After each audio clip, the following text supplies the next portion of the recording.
I'll start with you, Deborah. Well, there's a lot that's changed for Carl.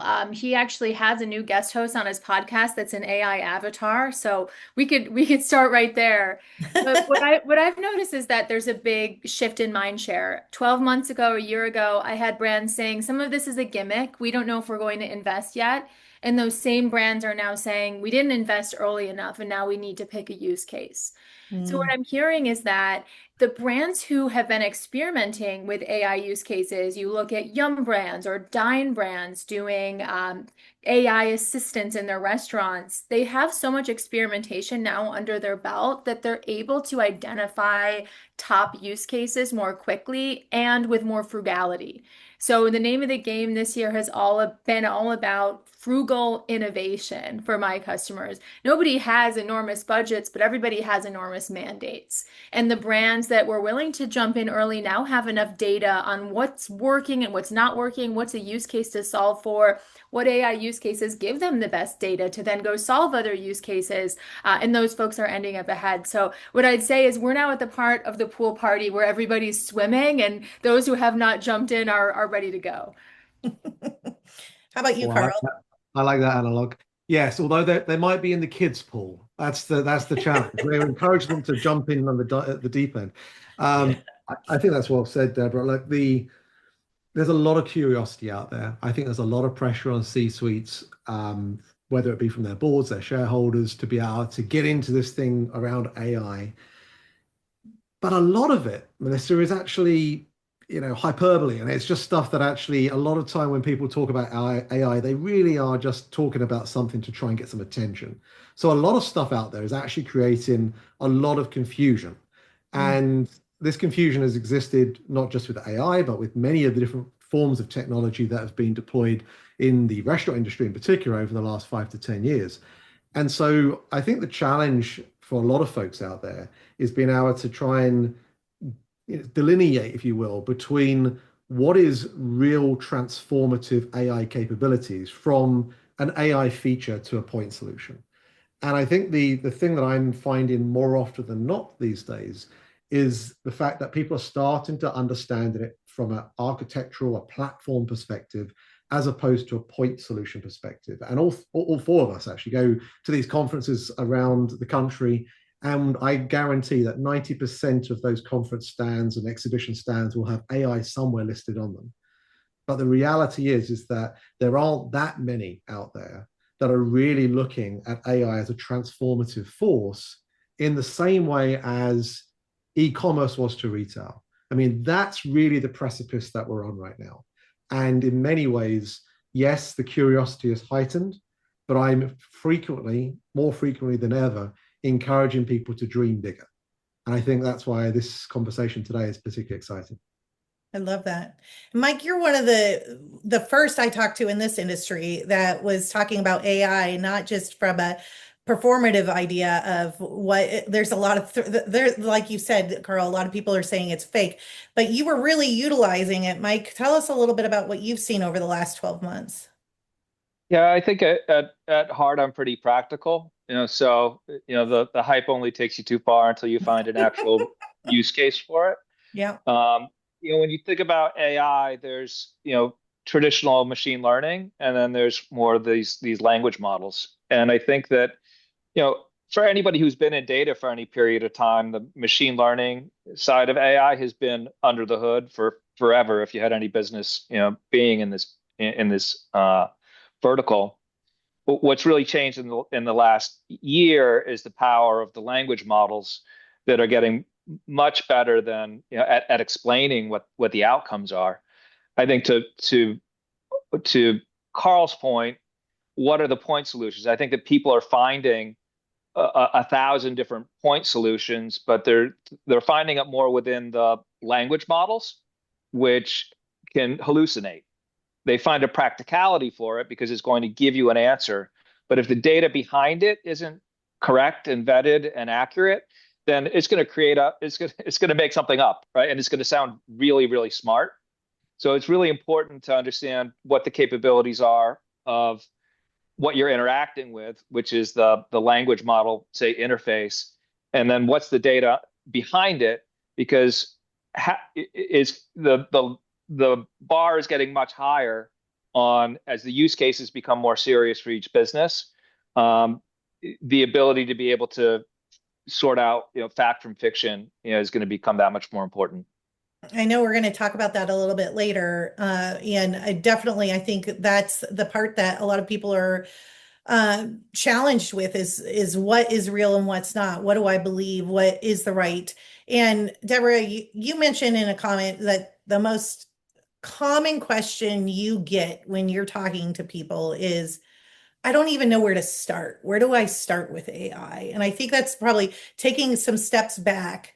When you think about the restaurant industry and the success, what kind of advice would you guys give to people that just are starting with AI? It's interesting you asked that. I was just reading the data that I think it's 73% of operators in 2025 are interested in deploying an AI use case. But right now, we're only seeing an average of 26% ROI on AI use case adoption. So there is still quite a Yeah. gap. And maybe that goes to your question of how do we start with the right use case? There's no perfect answer. The answer is you may not start with the right use case, but can you pick a use case that's right enough so that even your mistake gives you good data for your next experiment? That would be the first piece of advice.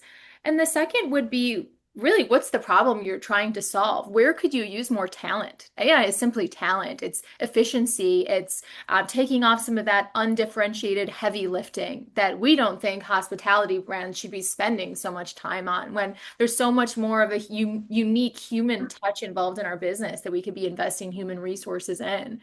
So for a lot of brands, it's starting with operational efficiency. For Dine brands, I know that's something that has been super important to them. Order accuracy, kitchen efficiency. A lot of brands, their biggest cost is missing orders from a food delivery perspective. How do we start weighing orders before they go out the door to lower our refund costs? That's a game changer use case right there. I would say for most brands, that's a good place to start.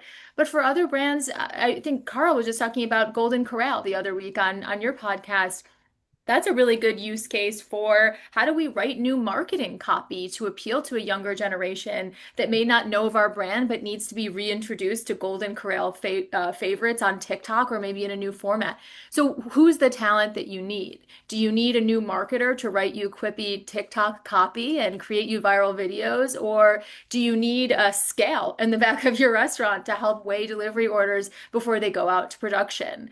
And so I think just starting with where, if we had 10 extra brilliant minds, would we put them in the restaurant is a good starting point, but also embracing the failure. And I think one really good example of this that I'll end up or I'll wrap up with is voice. There's a lot of brands who've started experimenting with voice AI, and a lot of brands started experimenting with voice AI specifically in the drive-through, and maybe they didn't continue those experiments rather. I know we can think of a couple of big ones. But that voice data still has so much richness in it on customer preferences, types of ordering and different times of day, what you can learn about the ordering process and how the customer makes decisions. So even knowing that experiments that may not have led you to the intended outcome can still be used for really rich data and insights down the line. And I know of brands who may not be rolling out drive-through AI across the enterprise, but have experimented and now have really interesting voice data that they're going to use to reach new audiences and unlock new ways to deploy marketing campaigns at scale to certain groups that they may not have been reaching before. So I guess all that's to say is find an area where you do need help, but also know that sometimes you'll pick the wrong area and it can still help you somewhere else. Mm-hmm. Agreed. Agreed. Mike, Carl, any comments on that? What you're seeing too?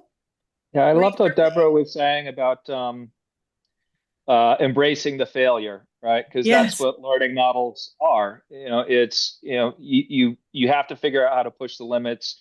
You have to figure out how to fail small, right? So that your lessons aren't too painful. So, but you really need to get deeply involved in it, and figure out what your use cases are. I really think it's a great way to think about it, Deborah. Yeah, I agree. I also think there's something about just recognizing where we're at in the I mean, we talk restaurants in particular. There's not a huge amount of money going around just to go and put into experiments. So yes, there is that embrace the failure, but there's also that concern from many of the digital technology leaders out there that are going, well, you've got this thing over here, this AI thing that you might be selling to me, but that feels like it's high risk. When I know there's a whole load of different things over here which I need to improve in my core business.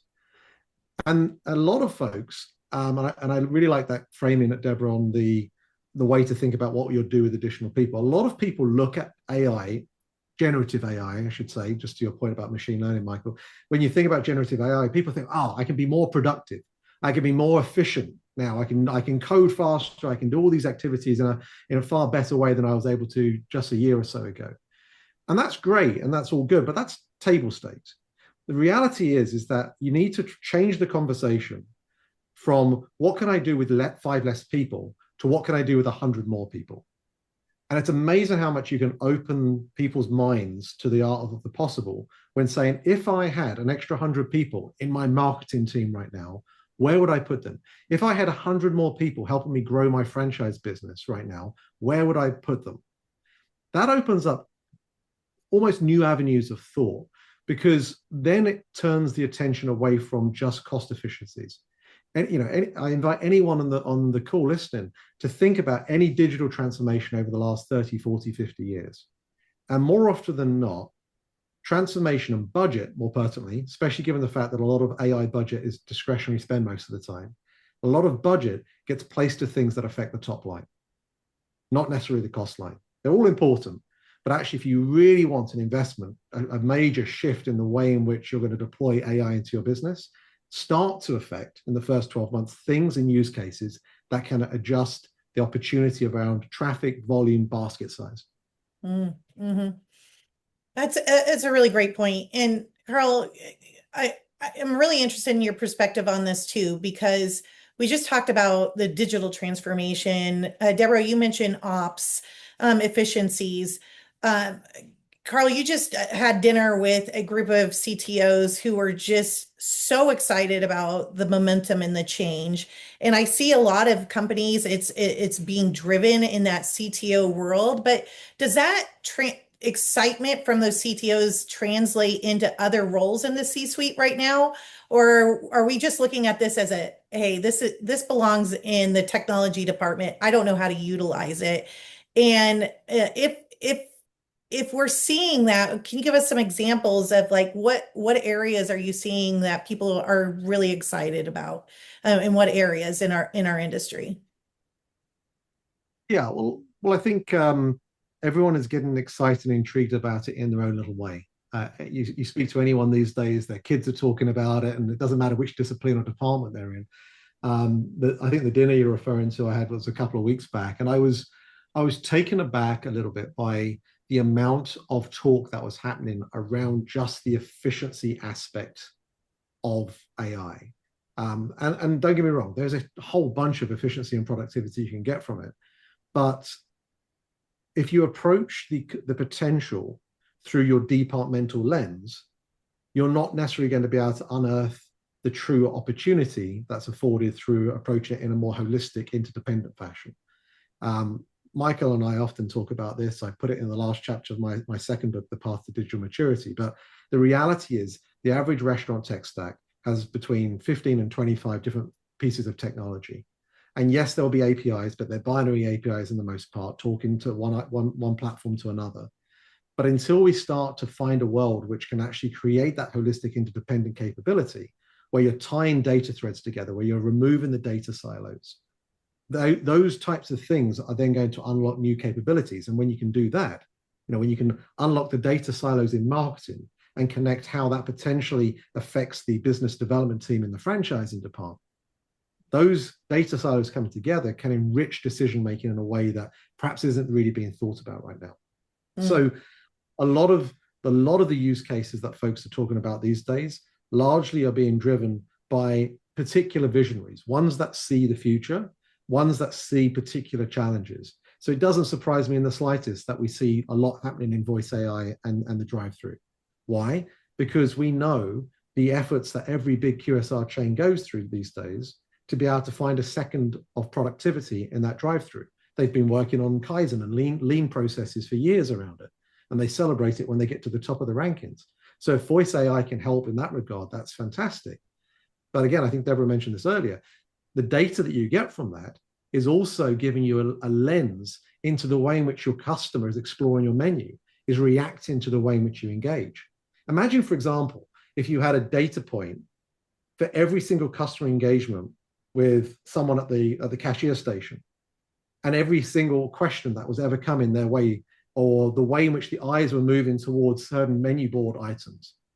All of those data points can be captured in the way in which a voice AI is listening to a customer at the drive-through, which in turn can turn into the way in which you then support the menu design going forwards.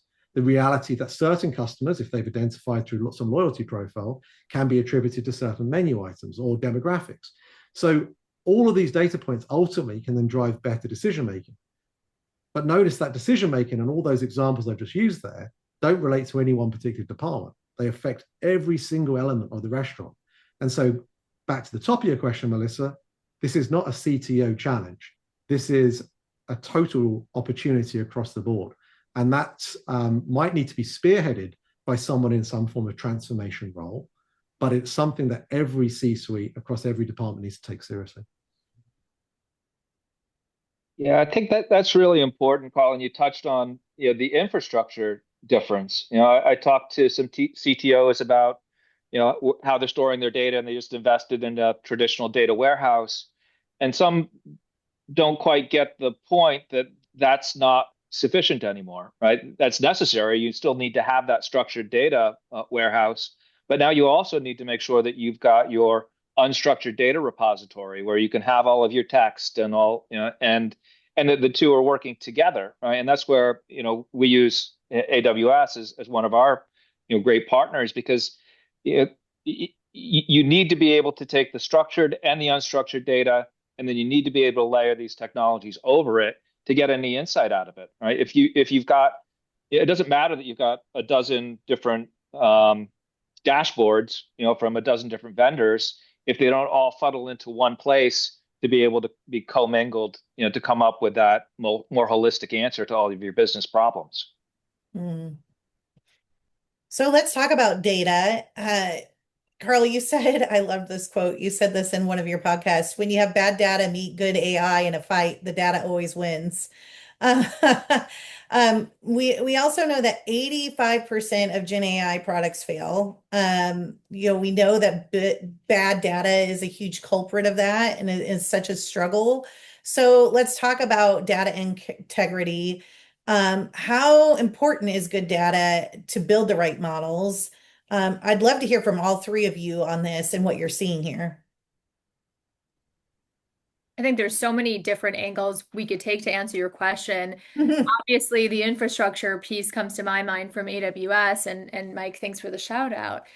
But also how brands are externally displaying their data. And I think, Carl, you talked about this a couple weeks ago on your pod about AEO versus SEO. And if you don't have good data integrity as a brand in terms of the way that you're displaying your menu, well, you could have bad data show up in a user query and then have people show up to brunch when there is no brunch. So I think we've really got these two ends of the spectrum where obviously the infrastructure is deeply important, but then there's also this element of consumer facing data and ensuring that that is super clean. And we could go on forever about how important operational databases are, why analytics and data lakes matter, and data integrations as well to source data. But I also really liked what Mike was saying earlier about unstructured data and how much it matters to create repositories in really every different kind of way. The models are all changing so rapidly, whether we are transcribing videos or just hosting unstructured data to be able to structure it later. We need to be able to have different ways to govern and organize our data, especially as we think long term about compliance.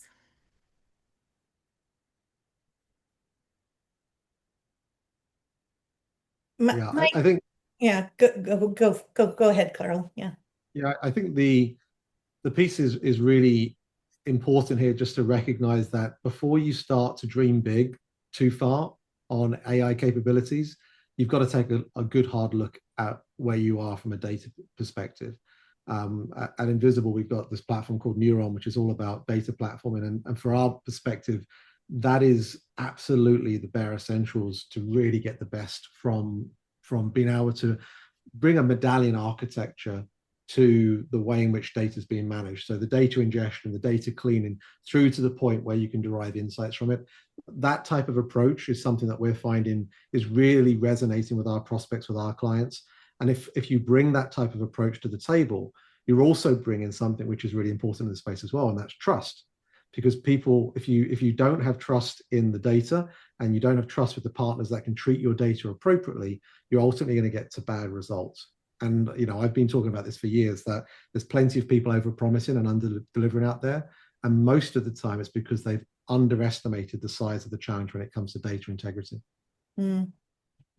I think that partnership is so key, right? Is that you might not be the expert in how to make sure your data is where it needs to be, but finding that right partner is so important that does know and can help you. Mike, I'm curious from your perspective. You work with a lot of companies across different systems, and you see data that sometimes is in pretty bad condition. You can't pull data, you can't find it. How do you work through that? And how do you kind of help your clients work through that?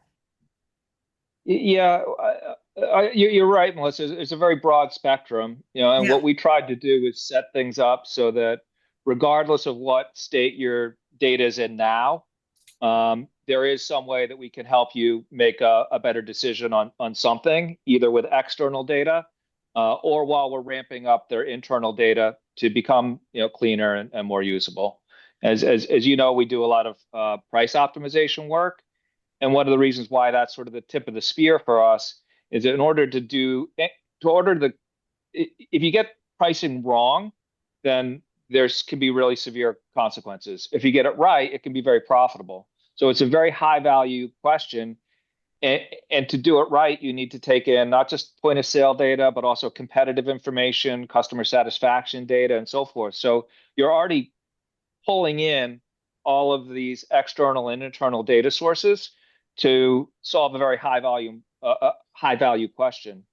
And when you start at it from that point of view, then you really understand what that consumer demand equation is, and all of the other things that you can then answer with that data repository. You may have brought it in for one point solution, as Carl calls it, but now because you've got the right data, you're able to answer many, many more questions. And I think that's really an important point in trying to figure out where to start. Can you do it to answer a high value question, and then once you've pulled all the data together, what are those other questions you can layer on top of it that are just an incremental benefit? I love that. And I think that we talked about that a little bit too, is like, what problem are you solving? Or as Carl, you said, if you had 1,000 people that could adopt this and pay attention to this one area, what would that look like? I'm curious for you all too. I mean, we talked about at the very beginning that the last 12 months, there's been this shift on the possibilities of it. When you're thinking about working with teams, what are you seeing? Where's the mindset as a team that they should have in adopting the right technology? Carl, you mentioned that there's a lot of bad apples out there pretending to be like, what's the mindset? How do you find the right partners, and how do you find the right solutions for answering these questions that they're trying to find? Oh, that's the $1 million question, Melissa, finding the right partner. I know you can answer it, Carl. If I did, I'd probably be a richer man than I am. Mhm. The reality is that it's all too easy sometimes for people to go to their known partner, right? A lot of it comes down to people that they trust, that they've worked with in the industry. We know it's a smaller industry, and so that, I think, still remains an important factor. I think there's actually a role here to turn it onto the vendor side of it, actually, Melissa, in the sense of if you sell too hard in this space and you overpromise or don't take the time to truly help understand what is the outcome that the customer, the restaurant in this example, is really seeking to be able to achieve, then you're going to ultimately create a more transactional relationship.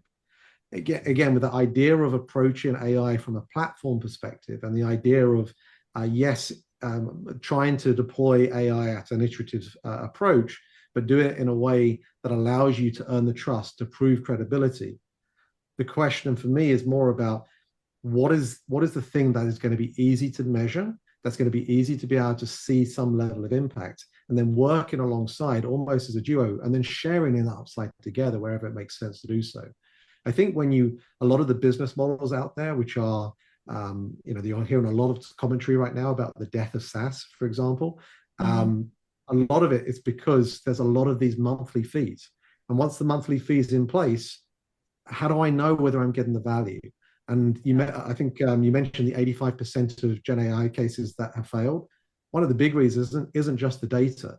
It's because up front, there hasn't been a clear understanding of how are you going to measure the ROI and to be able to see that you actually get into the business outcome that you're after. So I think choosing a good partner comes down to what are they going to do to earn trust? And then also, how are we going to work together in a way that's going to enable us to get to the same outcomes, and even better, have a business model where those wins are shared together. Mm. I agree. And I take that maybe a step further too. When I think back to the AI deployments and success stories that have something in common, they tend to have a couple things in common in terms of how their vendor supported the project. The first I would say is that the vendor knows the restaurant industry. We've gone over that, and Carl's point is important, that we don't want to just stay inside of our insular industry because we're sick of people not understanding restaurants. But at the same time, if you don't choose a vendor in these cases who understands the restaurant industry, you may end up with a big tech who has worked with all across industries before and wants to put in blanket solutions for your restaurants, which is fine, and you may learn something from that. But the problem is you'll spend a lot of time educating that vendor on restaurants more than you will spend on actually implementing the solution. And I've seen that happen many times. You do not want your talent to be educating your vendor on how restaurants work. And there's a lot of peculiarities that people not in this industry just, I think, are taken for granted that really are not obvious to the typical user or the typical tech mind. So that would be the first. The second, choose a vendor who's willing to invest. At least for us at AWS, we have a Gen AI Innovation Center, and we just have funds to do proofs of concepts. You want to find a vendor that's saying, hey, we want to put dollars towards this because we're also looking for the next case study. A brand that's willing to put hands-on keyboards with you. Not just say, hey, here's our technology, take it for a ride, tell us what you think, but we will join you in developing this because we have skin in the game as well. And then the last piece, I think it goes back to experimentation. Find a brand that's willing to say, hey, you hired us for this use case. That didn't get us where we wanted to, but we're going to use that learning to give you something better. And I'll give you an example of this. I had a food tech brand recently that wanted to use an AI chatbot in their contact center. And as you all know, food delivery doesn't always go perfectly. Oftentimes there is a contact center conversation or perhaps a refund. And brands would love to see the AI be able to tell you whether you need a refund or not. The problem is, what we found is that no one, no human, and no AI can really know the value of a pickle, is what we ended up really getting to. It's like, if you have a missing pickle, does that mean a full refund or not?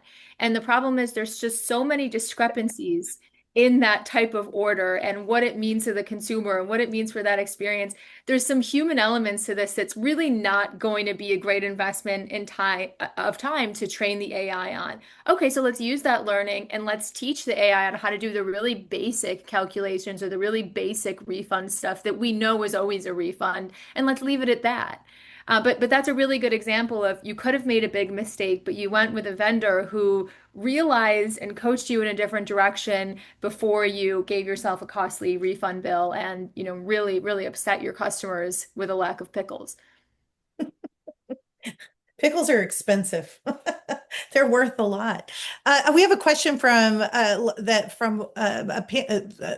somebody listening in. Mac, thanks so much for your question. He said, when we talked about the high failure rate of AI initiatives, what are the most common mistakes that you see organizations making when they start to utilize AI? Yeah, I think the second part of that statistic, Melissa, that we looked at was that 75% of those failures are from data issues. Mm, So that is a really big culprit, because the thing about generative AI is if it doesn't know the answer, it will make one up and it will sound really convincing. yeah. So you really need to make sure that you understand, both how to vet it on the back end, but also how do you create your system so that you're limiting where the data comes from, right? If you just go to Chat GPT and you're basically asking the open internet these questions, it's a different system that you use internally that is actually going into your knowledge repositories and is not being shared back to the open, to the betterment of Chat GPT. So the system that you have to create or build or rent is a very different system than the one that's available out there through the big foundation models. Mm, Yeah. And then building on that, the question comes back to, well, why is that the case? As Michael says, it's unstructured, poor quality, disconnected data. But why is that the case? Well, there's too many tools. There are 8,600 AI startups out there from the last count I saw. And so you take that comment I mentioned earlier about the convoluted tech stack, and you have this challenge attributed to, you've got all these different data pools. So it comes back to asking the question, well, what is the tech stack you want for your business? And every time you bring in a new form of technology, more often than not, your business is having to adapt around that technology, both its features and all the great things about it, but also its limitations. And so the workarounds creates this inertia, and that creates almost this moment of pause for the procurers of said technology, because they're thinking, do I have the time? Do I have the capacity to go in and really invest in making sure this Gen AI project that I want to do is successful? So part of this, and it kind of blends into your last question, Lester, about choosing the right partner. Part of this is, how can I work with a partner whose technology blends seamlessly with what I've currently got in place, with the workflows that I've currently got in place, and also it has the most minimal amount of impact to my team and the level of change management deployed upon them. And I would layer on one more insight. When we think about the team and change management, many AI products are failing simply because they're not continuing. They're mm, not getting funded. We got through phase one, we saw some cool results, but now we have 9 more projects in the hopper with excited teams to carry them out. Why does this one continue to be important? So you have to continue to make this argument internally as to why your use case deserves that continued investment and experimentation. And I'm seeing a lot of projects sort of lose the battle as really hot, sexy use cases continue to come up. mm. Interesting. It's interesting too. I think a lot of the success stories we're seeing are with the big players that have been experimenting, have the budgets, like you said, Deborah, that can experiment this. How do we keep AI equitable and accessible for all? And it's not something that the big players can use. Do you think that I believe that will come in time? I think we're already seeing that, but I'd love for your guys' perspective of how do we keep this equitable and useful for the small mom and pops to the big players? Yeah, I think, Melissa, that actually this could be the great equalizer, Yeah. as people get more access to it. But foundationally, people all need to understand better about how they make it usable to their organizations, because now you don't need a big analytics department. You don't need as big a marketing department.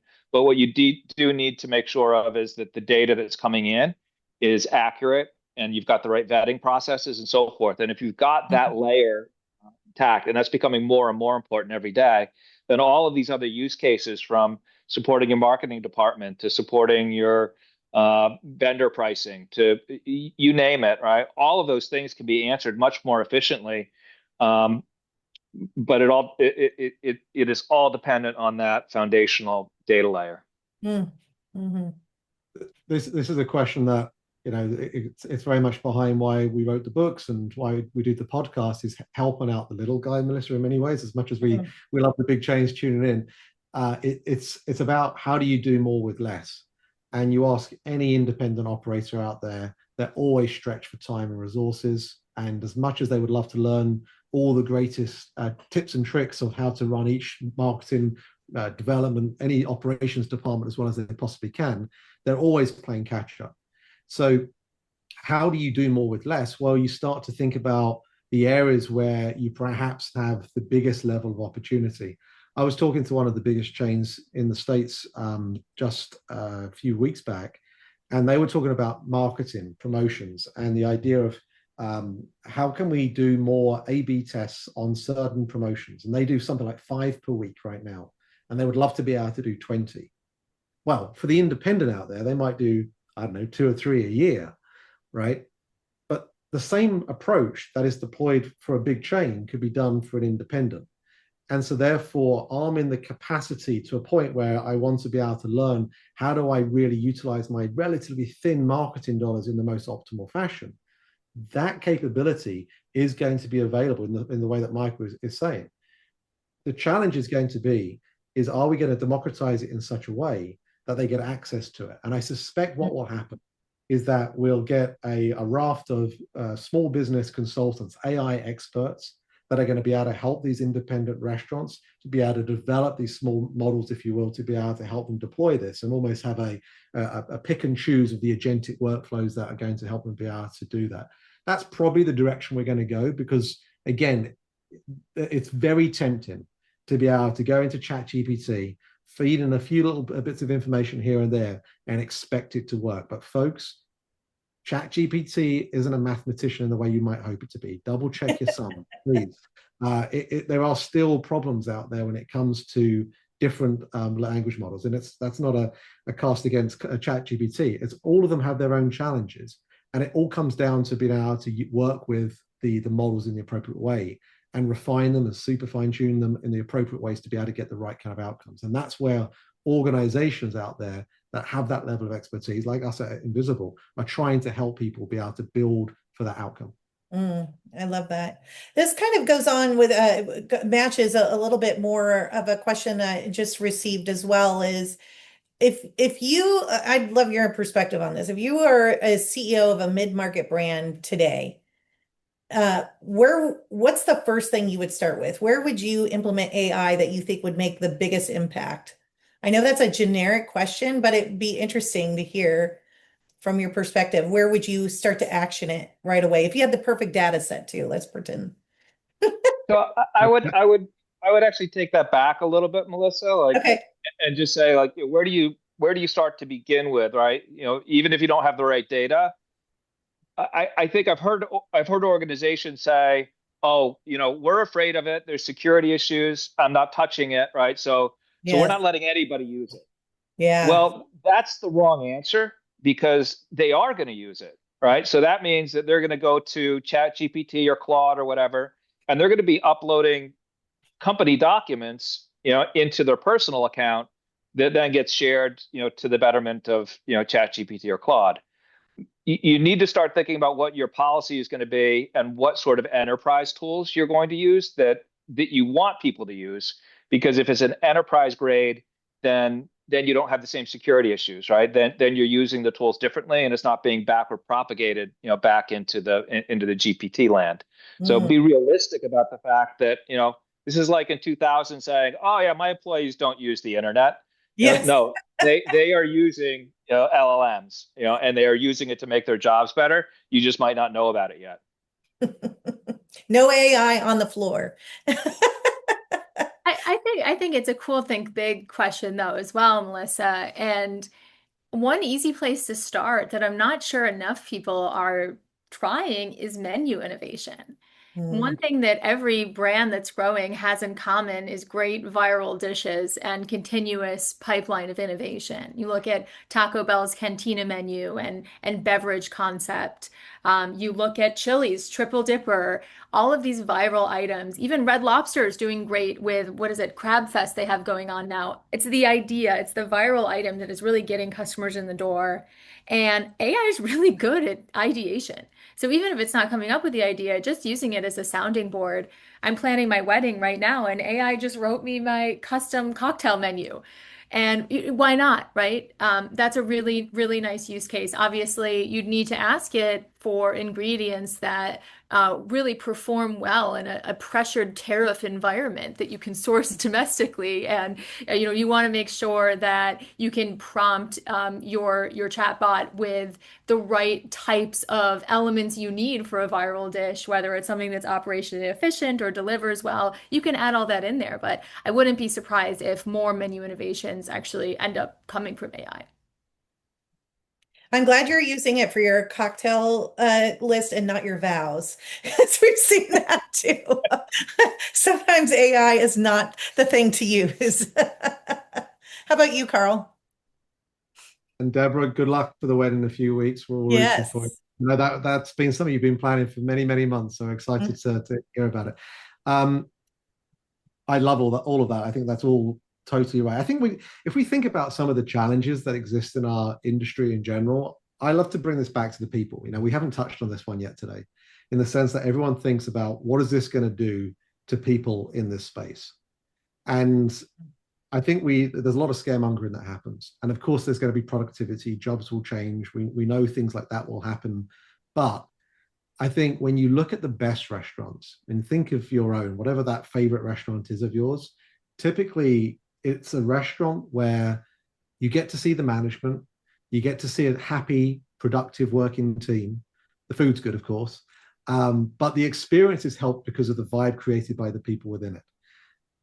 So what is it that's creating that? And more often than not, it's stability. It's great management. What does great management look like at a restaurant? Well, it means someone that has the time to train their people, to help articulate brand standards, to be able to have time with their guests. So when you take it from that angle, then you say, well, how do I get more of that? How do I get my managers and my team to feel like that? Well, then you've got to get them to stop doing the things that are keeping them away from it.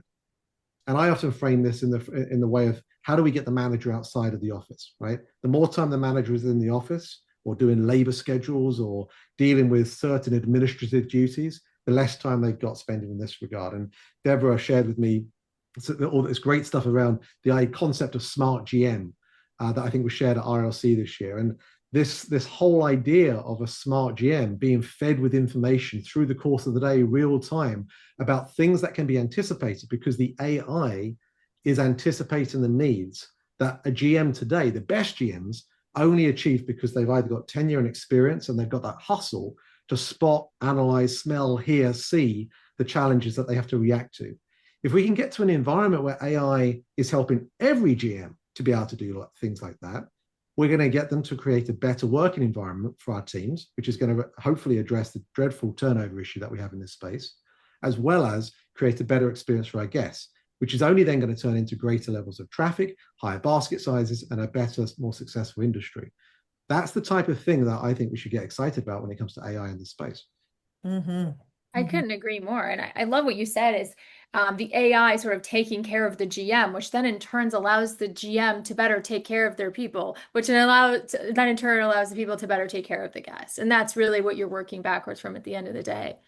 Really quick, I saw a cool comment in the chat. Menu innovations come from the inputs to AI, not AI. And I would agree with that, David.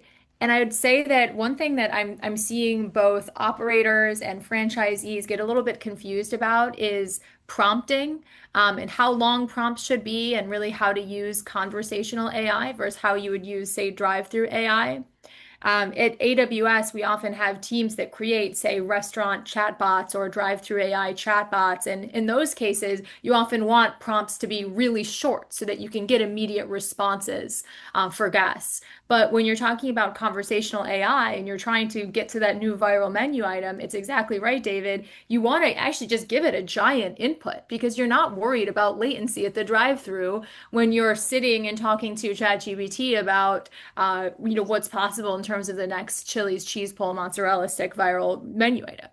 And so I think that that's really one thing that I want people to take away is allow yourself to over prompt personal AI or AI that you have permission from your company to use when it's in terms of idea generation, but keep prompts really short and sweet for anything that's customer facing so you keep latency low and you keep efficiency high.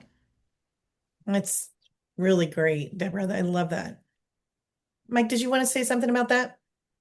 Yeah, no, I think I really like that a lot because it also, we're always focused on how do we help our customers make a better decision with the data. And when you think about scientific processes, it always starts with the hypothesis that you're either trying to prove or disprove.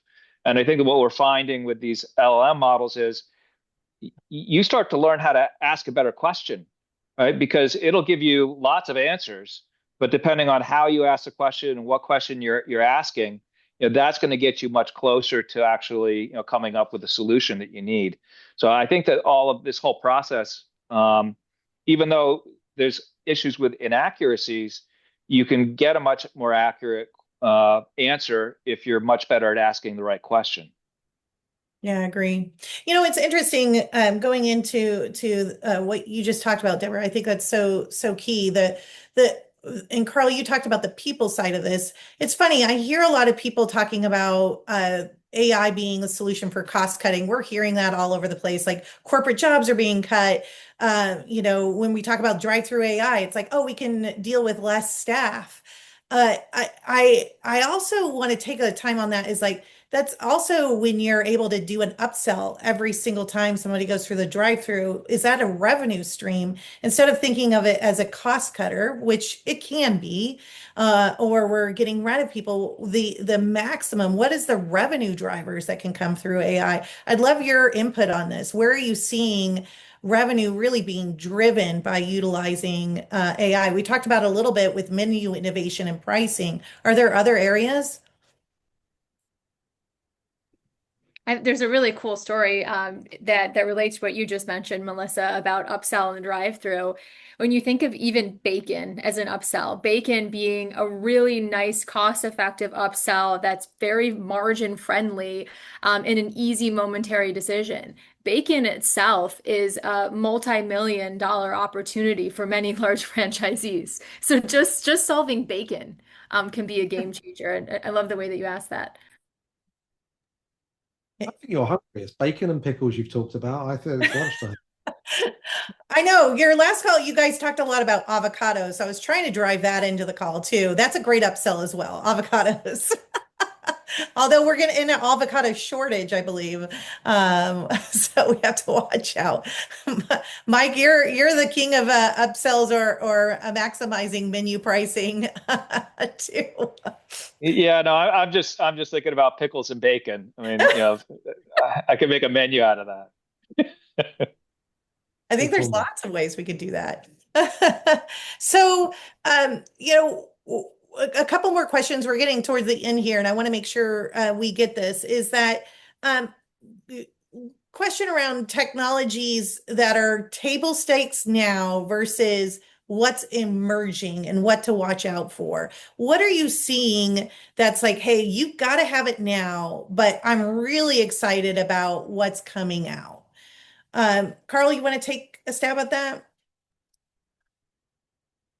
Yeah, well, I get all giddy when I start thinking about what's coming out. I mean, it just you only need to look at what's going on with things like Waymo and autonomous vehicles and the way in which that plays into our space, not in terms of just the food delivery side of things, but also in terms of the supply chain, right? So if we're going to end up having food delivered in autonomous vehicles, then maybe the role that's taken that was otherwise taking drive-through orders is now helping with deliveries, right? And unloading because there isn't anyone to unload items. So there's the shift that's going to happen in the dynamics of roles driven by automation that I'm kind of really intrigued about.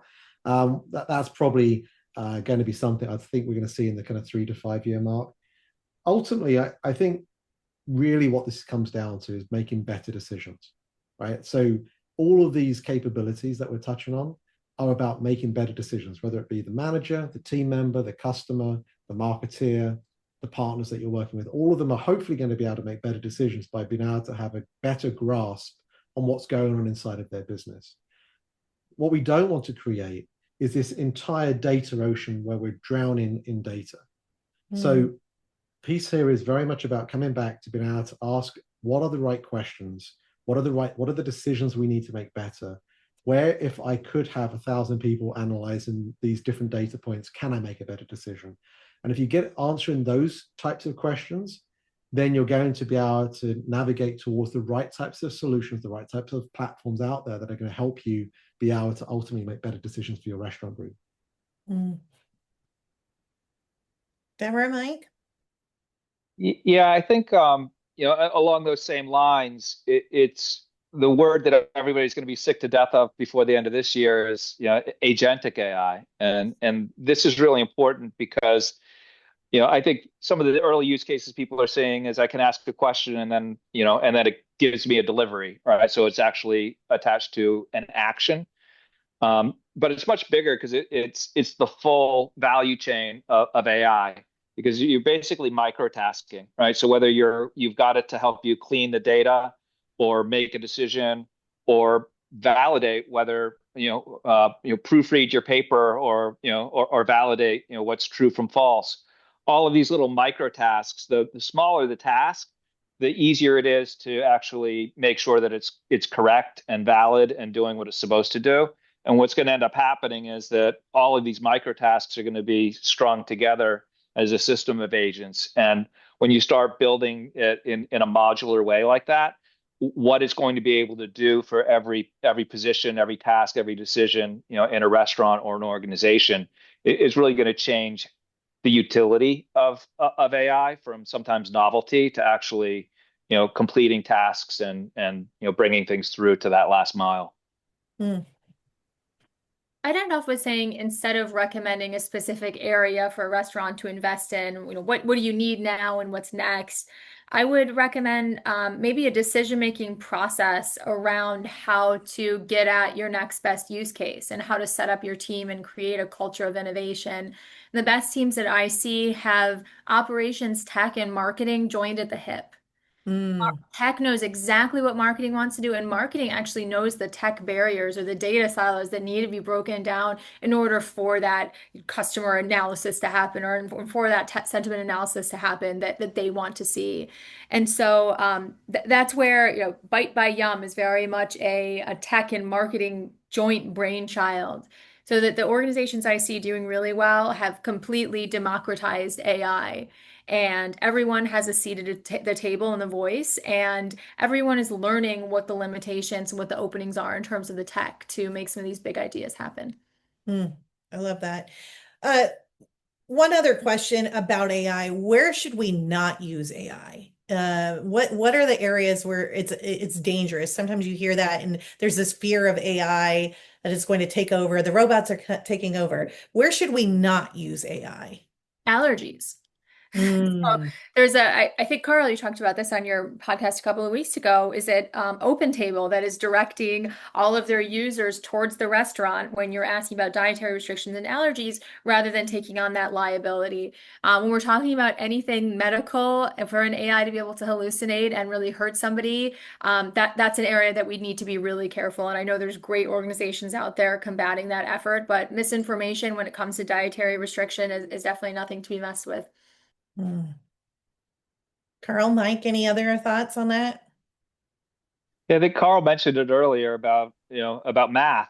People think the LLMs are great at telling me, and it's not true. They're language models. So you could just as likely get the answer 1 + 1 = 3, because that's a business case, right? And in language, it's common parlance.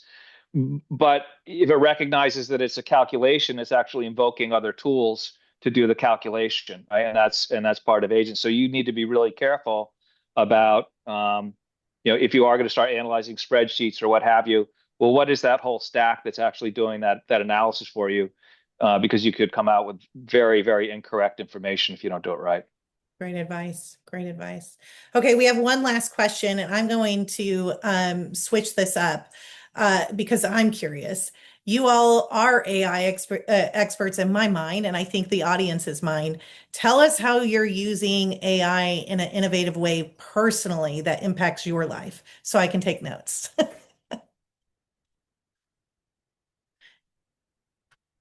Who's going Uh, first? no, everyone's being put on guard. They're like, "What?" I know you talk about it, how the impact of business, but you talk about this all day long. How is it impacting your personal life? This isn't the real me. It's an avatar. So, I use it all the time with regards to summarizing large content elements. So a lot of the calls that we'll have where we're doing deep scoping with a client, we'll obviously ask them whether we can record the session. But it's amazing how once that transcript is there, you can use that and to recall really useful pieces of information further down the sales cycle. Be able to use it for things like CRM entries, follow-up emails. You want to use it in ways that addresses the limitations that you have in yourself. And I have the memory of a goldfish, and so that really helps me. Love that. I have about a 5-month thread going called Elegant Coastal Italian Wedding. Yes. It has helped me design many aspects of this. In fact, we've been able to get so creative that we've created a mini hospitality brand as part of this wedding, and we've named it. We've got a logo, we have swag, we have all kinds of different elements. So that's helped expand my creativity. But this is completely unrelated to restaurants. I've always been fascinated by astrology, but know nothing about it.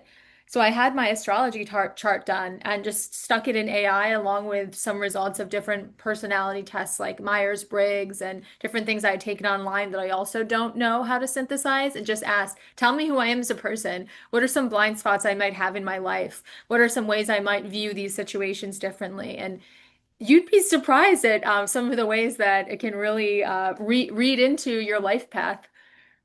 There's a lot of people using it for counseling sessions too. I've seen that online. So I love this. There's one comment from the attendee, and Micah, I think this is a good follow-up, and we can answer this question is, I think there should be a looking off AI. There should be or a looking off restaurant engine that people could use.